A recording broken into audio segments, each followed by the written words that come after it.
வணக்கம், good morning, happy morning, wonderful morning. இன்னைக்கு நம்ம அந்த சீரீஸை கண்டினியூ பண்ணுறோம். வாழ்க்கையில் ஜெயிக்கிறத எது உங்களை தடுக்கிறது அப்படிங்கிறத பற்றி பார்ப்போம். முன்னாடி இருந்த 5 நாளாக பல விஷயங்களை நம்ம பற்றி பேசியிருக்கோம். இன்னைக்கு ஒரு ரொம்ப இம்பார்ட்டண்ட்டான விஷயத்த பேசுவோம். இந்த விஷயம் உங்களை சக்ஸஸ்லேருந்து தடுத்து நிறுத்தும்.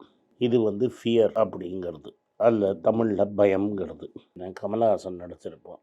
பயம் என்னெல்லாம் பண்ணுன்னு ஒரு காமிக்கலாக சொல்லியிருப்போம். அதே மாதிரி தான் வாழ்க்கையில் உங்களுக்கு எல்லாருக்கும் ஒரு பயங்கிறது உங்களை தடுத்து நிறுத்தும். சம்டைம்ஸ் பயங்கிறது உங்களை ஃப்ரீஸ் பண்ணிடும்.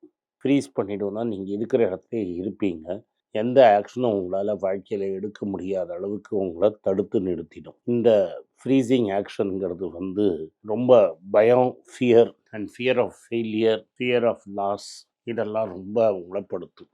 இந்த ஃபியர் ஆஃப் லாஸ்னால நீங்கள் என்ன பண்ணுவீங்கன்னா, ஒரு ஃபியர் ஆஃப் ஃபெயிலியர்னால நீங்கள் என்ன பண்ணுவீங்க, சேஃபாக ஆக்ஷனே எடுக்க மாட்டோம். சில பேருக்கு ஃபியர் ஆஃப் ரிஜெக்ஷனும் வந்துடும். எனக்கு தெரிஞ்சு நிறைய பேர் ஸ்டாக் மார்க்கெட்டில் பணம் போடாததுக்கு காரணம் அது ஒரு கேம்பிளிங் டென் அப்படின்னு, இல்லை அதில் ஒரே லாஸ் ஆகிடும் அப்படிங்கிறது அவங்களோட குறிக்கோள். அவங்க என்ன சொல்கிறாங்கன்னா, கோல்டுலேயும் தங்கத்துலேயும் கூட, கோல்டு, தங்கம், ரியல் எஸ்டேட்லலாம் இது மாதிரி லாஸே வராது அப்படின்னு நினைக்கிறாங்க. ஃபஸ்ட்டு உங்களுக்கு என்ன பெரிய டிஃப்ரென்ஸ்னு சொல்கிறேன். கோல்டும் கீழே சரியும். நீங்கள் டாலரில் கிராஃப் பார்த்தீங்கன்னா, 1980 $850 இருந்த தங்கம் $200 வரைக்கும் இறங்கிது. 2013-15 கோல்டு இந்தியாலேயும் விழுந்தது. அதே சமயத்தில் உலகத்தில் 30% கரெக்ட் ஆச்சு. ரியல் எஸ்டேட்லேயும் இது மாதிரி கரெக்ஷன் ஞாபகம். நிறைய பேர் வீடே விற்க முடியாமல் இருப்பாங்க. இந்த ஹை பபுளில் டாப்பில் வாங்கின வீட்டை லோ எண்டில் விற்பாங்க, லோவர் ப்ரைஸில். ஆனால் நீங்கள் கேட்டிங்கன்னா ரியல் எஸ்டேட்டில் பயமே இல்லை அப்படிங்கிற மாதிரி தான் மக்கள் பேசுவாங்க. ஏன்னா உங்களுக்கு ரியல் எஸ்டேட்டுக்கு டெய்லி ஒரு ப்ரைஸு ஸ்க்ரீனில் வராது. ஸ்க்ரீனில் ப்ரைஸில் வந்தால் தான் உங்களுக்கு பயமே வரும்.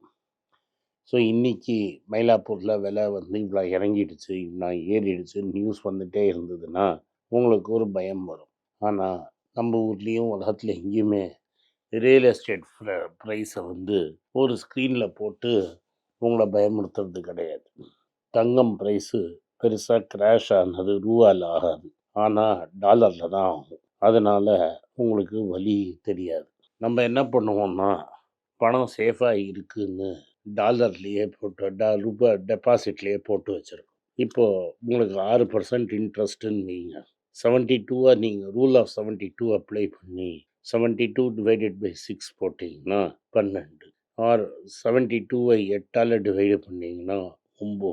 ஸோ 9லேருந்து 12 வருஷம் ஆகும் பணம் டபுள் ஆகிறதுக்கு. 2014 நீங்கள் பணம் போட்டிருந்தீங்கன்னா இப்போ தான் டபுள் ஆகும். எஃப்டியில் போட்டிருந்தா அதுதான் சேஃபஸ்ட்டுன்னு பல பேர் நம்புறீங்க. இந்த ஃபிக்ஸட் டெபாசிட்டில் 2014 போட்டு இப்போ பணம் டபுளாக இருந்ததுன்னா 6-7% தான் எஃப்டி இருந்தது. ரஃபாக சொல்கிறேன். டபுளாக இருந்ததுன்னா ஆக்சுவலாக உங்கள் பணத்தோட லெவல் என்னன்னு பாருங்கள். 57 ரூபா இருந்த டாலர் இன்றைக்கி 88 ரூபா வரைக்கும் போயிடுச்சு. அப்படின்னா ஒரு 30 ரூபா டிப்ரிஷியேட் ஆகிருக்கு. அப்போனா 60% குறைஞ்சிருச்சு. ரூபாவின் வேல்யூ 60% குறைஞ்சிருச்சு. 100 ரூபா இருந்த சரக்கு 60 ரூபா ஆயிடுச்சு. இப்போ நீங்கள் 100 ரூபா டெபாசிட் போட்டு அது 200 ரூபான்னா 100 60 ஆச்சுன்னா 200ங்கிறது 120 ஆச்சு. ஸோ உங்களுக்கு ஆக்சுவலி 10 ரூபாவோ 20 ரூபாவோ தான் கெயின் ஒரு பீரியட் ஆஃப் 10 இயர்ஸ். ஆக்சுவலாக கணக்கு பண்ணி நீங்கள் தங்கத்தில் போட்டிங்கன்னா அந்த 20 ரூபா கூட வராது. ஆனால் இதை பற்றி நீங்கள் ஏன் கவலைப்பட மாட்டீங்கன்னா, இதை தினம் ஒரு ஸ்க்ரீனில் போட்டு உங்களுக்கு லாஸுன்னு சொல்ல மாட்டாங்க. விலைவாசியில் பார்த்தீங்கன்னா 2014 நீங்கள் 100 ரூபாய்க்கு வாங்கின பொருளும் இன்றைக்கி 200 ரூபாய் வாங்கிற பொருளும் சம்மந்தமே இருக்காது. அன்றைக்கி 100 ரூபாய்க்கு வாங்கினதில் பாதி கூட நீங்கள் 200 ரூபாய்க்கு வாங்க முடியாது. இதுதான் விஷயம். ஸோ ஆக்சுவல் லாஸுங்கிறது நீங்கள் எது சேஃப்னு நினைக்கிறீங்களோ அதில் தான் வரும். எல்லாரோட பொருளும் விலை ஏறும் இறங்கும், அது யூனிவர்சல் ட்ரூத்.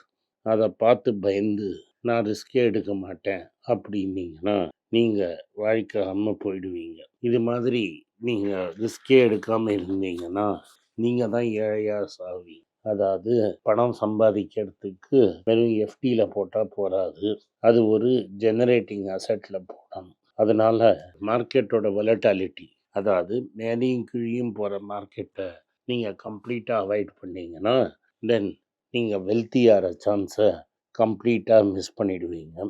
அதனால் வெல்த் பில்டிங்கிறது உங்களுக்கு வாய்ப்பே இல்லாமல் போயிடும். அடுத்தது ரிஸ்க்குனா என்னங்கிறது உங்களுக்கு தெரியணும். அதுக்கப்புறம் தான் பயம் போகும். நீங்கள் என்ன பண்ணுவீங்கன்னா, இப்போ எஃப்டியில் என்ன ரிஸ்க்கு ஆக்சுவலுங்கிறது 100% லாஸ், ப்ராஃபிட்டுக்கு வாய்ப்பே இல்லைங்கிறத உங்களுக்கு நான் காமிச்சிட்டேன். அப்போ ரிஸ்க்குங்கிறது நீங்கள் கரெக்டான ஸ்டாக்கை கரெக்டான விலைக்கு வாங்கினா ரிஸ்க்கு ரொம்ப கம்மி. இதில் உங்களுக்கு நான் பல எக்ஸாம்பிள் கொடுப்பேன். நீங்கள் ஐடிசியை 160 200 வாங்கிட்டு 5 வருஷத்தில் 16 × 5 80 டிவிடெண்டாக சாப்பிட்டுட்டு இன்றைக்கி அதை 400 பாருங்கள், பார்த்துட்டு இன்னொரு 18 இதுக்கு ஐடிசி ஹோட்டல்ஸுக்காக கிடச்சி நேற்று போன வாரமோ இல்லாட்டா இந்த வாரமோ திரும்பி ஒரு 6 உங்களுக்கு டிவிடெண்ட் வரப்போகுது. அதனால் இது மாதிரி நீங்கள் சான்ஸை பயத்தினால மிஸ் பண்ணியிருப்பீங்க. அதனால் வாங்குகிற கம்பெனியை நீங்கள் கரெக்டாக கன்சிடர் பண்ணிங்கன்னா உங்களுக்கு ப்ராப்ளமே இல்லை. பேசிக்காக எதை வாங்கணும், எப்போ வாங்கணும், எதுக்காக வாங்கணும்னு எல்லா அசட் கிளாஸை பற்றியும் உங்களுக்கு தெரிஞ்சிருக்கணும். அப்படி தெரியலன்னா நீங்கள் தான் கஷ்டப்படுவீங்கிறது தெளிவாக புரிஞ்சுக்கோங்க. அடுத்தது, இந்த பெரிய இன்வெஸ்டர்லாம் ரிஸ்க்கை கண்ட்ரோல் பண்ணுவாங்க. என்ன ரிஸ்க் எடுக்கணும்னு தெரியும், அந்த ரிஸ்க்கை எடுப்பாங்க. ஆனால் ஏன் பண்ணுறாங்கன்னா அவங்க இமோஷன்ஸும் கண்ட்ரோல் பண்ணுறாங்க. பயம், தைரியம், இதெல்லாம் இமோஷன்ஸ். இந்த இமோஷன்ஸை நீங்கள் கண்ட்ரோல் பண்ணிங்கன்னா ஆட்டோமேட்டிக்காக நீங்கள் வாழ்க்கையில் ஜெயிப்பீங்க. ரிஸ்க்கை அவாய்ட் பண்ணாமல் இமோஷனை கண்ட்ரோல் பண்ணிங்கன்னா ஸ்டாக் மார்க்கெட்டில் பெருசாக ஜெயிப்பீங்க, எந்த அசட் கிளாஸ்லையும் ஜெயிப்பீங்க. ஸோ இமோஷனை உங்களை கண்ட்ரோல் பண்ணக்கூடாது, உங்கள் ஆக்ஷனை கண்ட்ரோல் பண்ணக்கூடாது. ஃபேக்ட்ஸை அனலைஸ் பண்ணுங்கள், பர்ஃபெக்டாக டிசைட் பண்ணுங்கள், அதுக்கப்புறம் இன்ஃபார்ம் டிசிஷன் எடுங்க. அதுக்கப்புறம் ஸ்ட்ராட்டஜியை கரெக்டாக போடுங்க. ஸ்ட்ராட்டஜியை கரெக்டாக ஒன்ஸ் டிசைட் பண்ணிட்டீங்கன்னா அதில் ஸ்டிக் பண்ணுங்கள். இவன் சொல்லிட்டான், அவன் சொல்லிட்டான், நானே சொன்னாலும் நீங்கள் அனலைஸ் பண்ணி ரிசர்ச் பண்ணாமல் ஸ்டாக்கை கன்சிடர் பண்ணாதீங்க. அதனால் இன்றைக்கி இருக்கிற சுச்சுவேஷனில் ரியல் எஸ்டேட் மார்க்கெட் சேச்சுரேட் ஆகிடுச்சு. எஃப்டியில் இன்ட்ரெஸ்ட் ரொம்ப கம்மி. மார்க்கெட்டில் பணத்தை போடாமல் உங்களால் ஒன்றுமே பண்ண முடியாது. அதனால் பயத்தினால இது மாதிரி ஆப்பர்ச்சுனிட்டியை விட்டுறாதீங்க. இதே மாதிரி தான் ஸ்போர்ட்லேயும் இன்ஜுரிங்கிறது காமன். இன்ஜுரி பயத்துக்காக நீங்கள் ஸ்போர்ட் விளையாடாமல் இருந்தீங்கன்னா ஸ்போர்ட்டே கம்ப்ளீட்டாக மிஸ் பண்ணிடுவீங்க. அதனால் வாழ்க்கையில் பயங்கிறத எல்லாருக்கும் இருக்கும். அந்த பயத்தை கிராஸ் பண்ணி வெளில வந்தால் வாழ்க்கையில் சக்ஸஸ்ஃபுல்லாக இருக்கும். இந்த வீடியோ உங்களுக்கு பார்த்துருந்தீங்கன்னா இந்த வீடியோவை லைக் பண்ணுங்கள், எங்கள் சேனலை சப்ஸ்கிரைப் பண்ணுங்கள், பெல் நோட்டிஃபிகேஷன் தட்டுங்க. இந்த வீடியோவை முடிஞ்சால் உங்கள் சொந்தக்காரங்களுக்கும் ஃப்ரெண்ட்ஸுக்கும் அனுப்புங்க, அவங்கள பார்க்க வற்புறுத்துங்க. நன்றி, வணக்கம். உங்கள் பேராதரவுக்கு மிக்க நன்றி. நான் டோட்டலாக 5 புஸ்தகங்கள் எழுதியிருக்கிறேன். 3 ஆங்கிலத்தில் எழுதியிருக்கிறேன். அதில் 2 தமிழாக மொழிபெயர்த்துருக்காங்க. ஸோ டோட்டலாக 5 புஸ்தகம் ஆச்சு. இந்த 5 புஸ்தகத்துக்கு ஹார்ட் காப்பி வேணும்னா நீங்கள் கீழே இருக்கிற வாட்ஸ்அப் நம்பருக்கு மெசேஜ் அனுப்பிச்சிங்கன்னா எங்கள் டீம் உங்களை கான்டாக்ட் பண்ணுவாங்க. இந்த 5 புஸ்தகங்களில் 3 புஸ்தகம் கிண்டலில் இருக்குது.